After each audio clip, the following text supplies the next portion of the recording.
বহরে বাংলাদেশের পতাকা হাতে ছিলেন খ্যাতিমান আলোকচিত্রী শহীদুল আলম। ইতালির বন্দর থেকে এই অভিযানে যোগ দেন। ইসরায়েলি বাহিনীর অভিযানের সময় বেশ কয়েকটি জাহাজের সঙ্গে যোগাযোগও বিচ্ছিন্ন হয়ে যায়। আলমার উপর আক্রমণ হয়েছে, খানিকক্ষণ পরে ওখান থেকে সিগন্যালে থেমে গেল। এখন আমরা সবাই এখানে জড়ো হয়েছি, সবাই উদ্বিগ্ন। এখানে বসে বিভিন্ন জায়গা থেকে আমরা রিপোর্ট দিতে চেষ্টা করছি। ফিলিস্তিনের গাজামুখী নৌবহর সমুদ্র ফ্লোটিলা থেকে সুইডিশ জলবায়ু কর্মী গ্রেটা থুনবার্গ সহ কয়েকজনকে আটক করেছে ইসরায়েলি বাহিনী, যাতে অংশ নিয়েছিলেন বাংলাদেশি আলোকচিত্রী শহীদুল আলমও। এই ঘটনায় গ্রিস, তিউনিসিয়া এবং তুরস্ক সহ বিভিন্ন দেশে উঠেছে প্রতিবাদের ঝড়। ইসরায়েলি কূটনীতিকদের বহিষ্কার করেছে কলম্বিয়া। এদিকে জাতিসংঘ উদ্বেগ প্রকাশ করলেও ইসরায়েলের দাবি ফ্লোটিলা এই মানবিক অভিযান উস্কানিমূলক। মাঝ সমুদ্রে হঠাৎই থমকে গেল মানবিকতার যাত্রা। গাজার পানে এগিয়ে চলা আন্তর্জাতিক ত্রাণবহর সমুদ ফ্লোটিলা বুধবার ঘিরে ফেলে ইসরায়েলি নৌবাহিনী।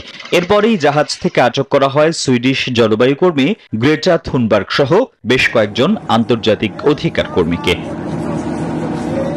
এই বহরে বাংলাদেশের পতাকা হাতে ছিলেন খ্যাতিমান আলোকচিত্রী শহীদুল আলম। ইতালির বন্দর থেকে এই অভিযানে যোগ দেন।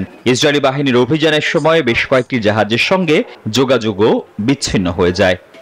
আলমার উপর আক্রমণ হয়েছে, খানিকক্ষণ পরে ওখান থেকে সিগন্যালে থেমে গেল। এখন আমরা সবাই এখানে জড়ো হয়েছি, সবাই উদ্বিগ্ন। এখানে বসে বিভিন্ন জায়গা থেকে আমরা রিপোর্ট দিতে চেষ্টা করছি। বান্ডেল থাকলে প্রতি সেনমানিতে টাকা বাঁচবে। বিকাশ সেনমানি বান্ডেল কিনে জিতুন প্রতি লেনদেনে। এই আটকের খবর ছড়িয়ে পড়তে গ্রিস, তিউনিসিয়া ও তুরস্কের রাস্তায় নামে বিক্ষোভকারীরা।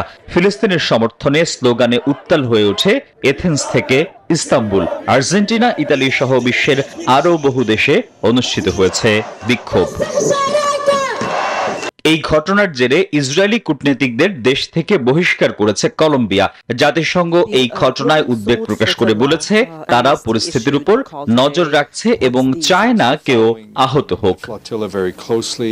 ৪৪টি দেশের ৪০টিরও বেশি নৌযান নিয়ে এই মানবিক অভিযানটি যাত্রা শুরু করেছিল।